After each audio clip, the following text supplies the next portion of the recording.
The January transfer window has slammed shut, and there is no way to dress this up as anything other than a deeply strange, frustrating, and emotionally draining period for Celtic supporters, because when you strip away the noise, the jokes, and the coping mechanisms, the cold reality is that the club went through the entire window without spending a single penny in transfer fees, while sitting in the middle of a title race that demands clarity, ambition, and proper backing.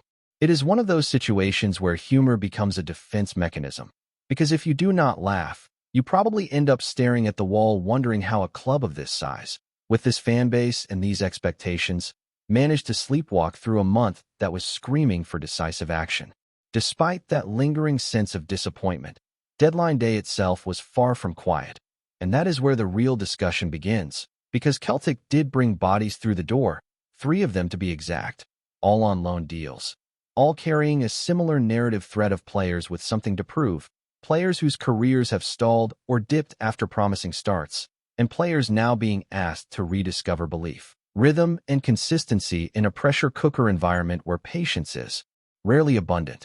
That context matters, because it shapes how these signings will be judged, fairly or unfairly, from the very first touch they take in green and white. The first name to emerge was Junior Adamu, a striker arriving on loan until the end of the season with an option to buy hanging in the background like a question mark that will only be answered in the summer. He comes with an interesting profile, not least because a few years ago his name carried genuine excitement in European circles, the kind of buzz that surrounds a young forward breaking through at a club known for developing talent and competing on a continental stage.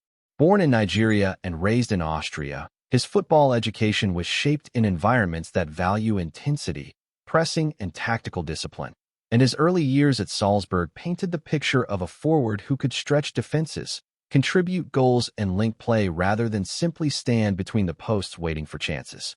His record at Salzburg was solid rather than spectacular, but context is everything, because playing in a dominant side does not always translate to inflated numbers, and the fact he featured regularly, scored in European competition, and collected league titles speaks to a level of trust and pedigree that cannot be ignored. The problem, of course, came after his move to Germany, where expectations rose sharply and confidence seemed to drain just as quickly. Goals dried up, minutes became fragmented, and what was once a forward playing with freedom turned into a player searching for form, clarity, and belief. That is the gamble Celtic are taking here, and it is not an unfamiliar one. The idea is simple in theory. Remove the weight of expectation that comes with a big transfer fee, drop the player into a system that suits his strengths, surround him with belief, and see if the spark reignites. Adamu does not profile as a pure penalty box striker, and anyone expecting a ruthless goal machine is likely setting themselves up for disappointment. But there is nuance to his game, from intelligent movement to work rate and physical presence, that could make him a valuable piece rather than a headline act. The fact he arrives smiling, confident in interviews, and visibly eager to embrace the environment should not be dismissed either, because mood inside a squad matters more than fans often like to admit. The second addition was a central defender, Benjamin Arthur, quickly nicknamed Big Ben, a young English centre-back arriving on loan until the end of the season with no clear indication of a permanent pathway attached. This move feels far more functional than ambitious, a classic cover signing designed to plug a gap rather than redefine a department. Coming through the ranks at Peterborough before moving south, his development has largely taken place away from the Premier League spotlight, grinding through reserve football and youth competitions rather than learning his trade under the brightest lights. His progression at Brentford suggests a player who is respected internally, someone trusted enough to be rewarded with a new contract and training opportunities with the first team. But football at the top level is unforgiving, and respect does not always translate to minutes. His senior experience remains limited, and while attributes like height, strength, and speed sound encouraging on paper, the reality is that stepping into a title race, even as a rotation option, is a significant leap. This signing feels less about long-term planning and more about ensuring numbers, ensuring training sessions run smoothly, and ensuring there is cover if injuries or suspensions strike at the wrong time. Then there is the most complex and emotionally charged arrival of the three, the Norwegian winger Vuka, whose journey to Celtic was anything but straightforward. Initially expected to arrive on a permanent deal, the narrative shifted rapidly, and suddenly the move transformed into a loan with an option to buy, raising eyebrows and prompting inevitable speculation. His background is well documented, from his early breakthrough in Norway to his involvement in European competition at a young age, including appearances against Celtic themselves, moments that feel strangely poetic now that he pulls on the same shirt.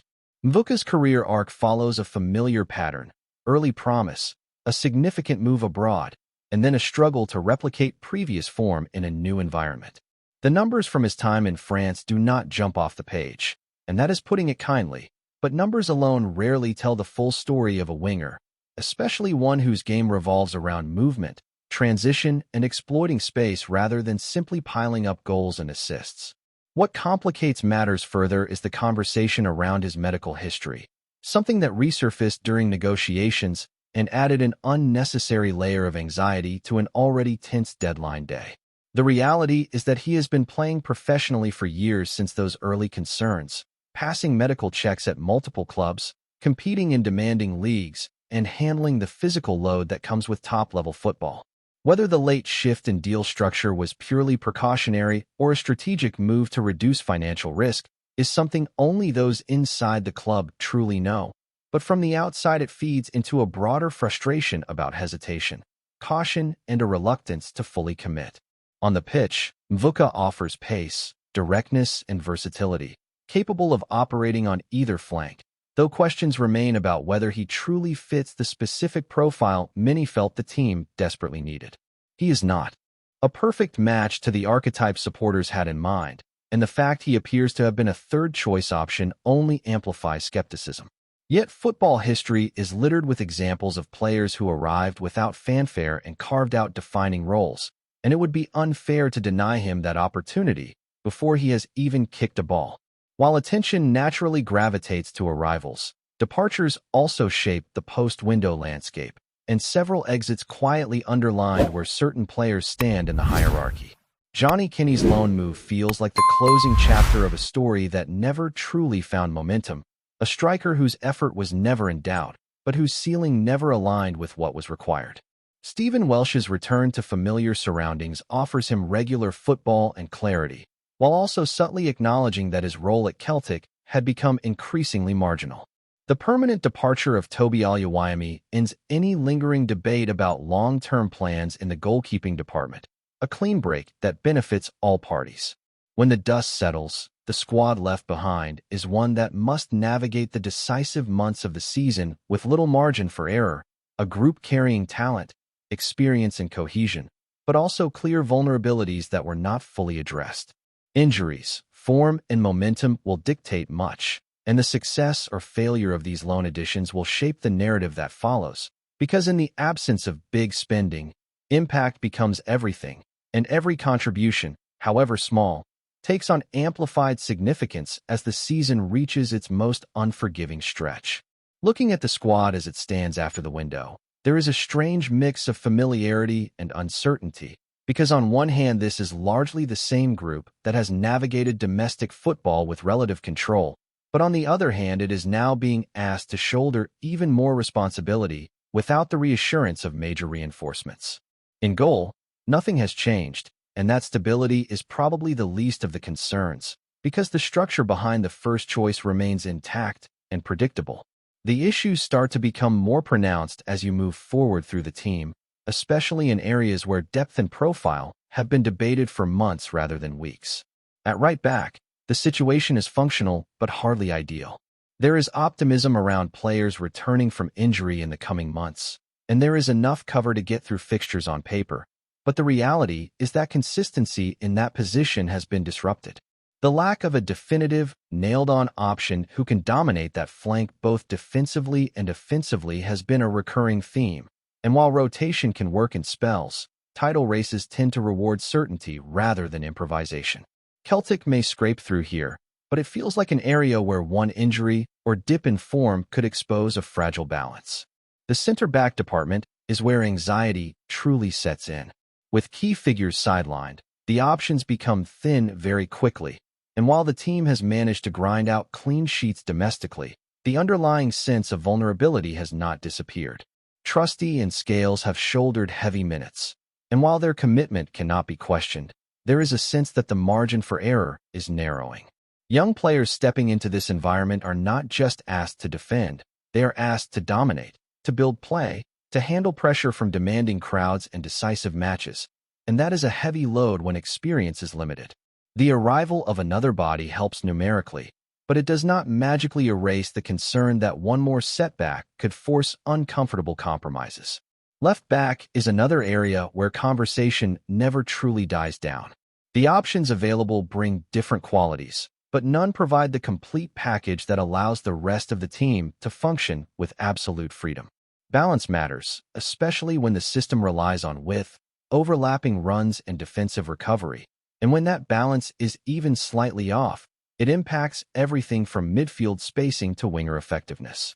Over a long season, these details add up, and it is hard to shake the feeling that this position, like others, has been left in a holding pattern rather than actively strengthened. In midfield, the core remains unchanged, and that in itself is a statement. On one level, it speaks to trust, continuity, and belief in players who have delivered before, but on another it highlights a reluctance to refresh energy or add a different dynamic. The demands placed on central midfielders in this system are relentless, requiring discipline, creativity, defensive awareness, and leadership, often all within the same passage of play. As the season grinds on, fatigue becomes a factor, both physical and mental, and without fresh competition pushing from behind, standards can plateau rather than rise. The wide areas tell a similar story of promise mixed with doubt. On the left, injuries have stripped away a key option, forcing others to adapt and stretch themselves across roles they may not be ideally suited to. On the right, the debate feels even louder because the team has been crying out for consistent end product, a winger who can decide games rather than simply participate in them. The new arrival adds another name to the rotation, another set of attributes to consider, but whether he elevates the level or simply blends into the existing pattern remains an open question. There is a real possibility that familiar faces continue to start the biggest matches, not because they are flawless, but because they are known quantities in an environment that often values trust over experimentation. Up front, everything looks different on paper, yet similar in spirit. The options have changed, profiles have shifted, but the central question remains the same. Where do the decisive goals come from when pressure peaks? The new striker is not expected to transform the attack overnight, and that may be both a blessing and a curse. Without the weight of expectation, he can focus on contributing, linking play, and growing into the role. But the flip side is that when goals are desperately needed, patience can evaporate quickly. Celtic Park has a unique energy, capable of lifting players, but also of magnifying frustration, and navigating that emotional landscape is as important as any tactical adjustment. Before we proceed, subscribe to our channel and enable notifications to receive all exclusive news about Celtic FC. Don't miss any details about your favorite team. It's extremely important for Celtic FC fans. Whispers around Lennox Down have been growing louder, and the word doing the rounds is that Martin O'Neill has reached for the old-school playbook once again. According to sources close to the camp, the Celtic manager summoned the entire first-team squad in for a brutal early morning session, with the gates opening at 7 a.m. sharp, less than a full recovery cycle after the Hearts match. Officially, the club have kept tight-lipped, but those in the know say this was no ordinary runabout. The session is being described as deliberately punitivo, designed to test both legs and nerve. One insider claimed O'Neill was in no mood for half measures, making it clear that standards had slipped and patience was wearing thin. The line attributed to him has already become a muttered mantra among staff. If ye can't take it, ye ask to leave. Whether said in the heat of the moment or calculated for effect, it paints a picture of a manager drawing a hard line in the dressing room. Players were reportedly put through relentless drills, long runs, and repeated sprints, with little in the way of consolation or smiles from the sidelines. The idea, so the rumor goes, was less about tactics and more about attitude, a reminder of what it means to wear the hoops when expectations are unforgiving. Some senior figures are said to have nodded along, recognizing the message, while a few younger lads looked shell-shocked by the intensity. Around Celtic Park, Speculation is rife that this was O'Neill sending a warning shot ahead of a demanding spell, determined to weed out any hint of complacency. Supporters, never shy of an opinion, are split between admiration for the hard stance and concern over how such methods land with a modern squad. What's certain is that the manager's reputation for demanding total commitment remains very much intact. And if the rumors are true, the message from the top could hardly be clearer. Graft first, excuses never. Hello, fan. Don't forget to like and subscribe to the channel, as it means a lot to Celtic FC. Also, share your opinion about the news in the comments below. See you in the next video.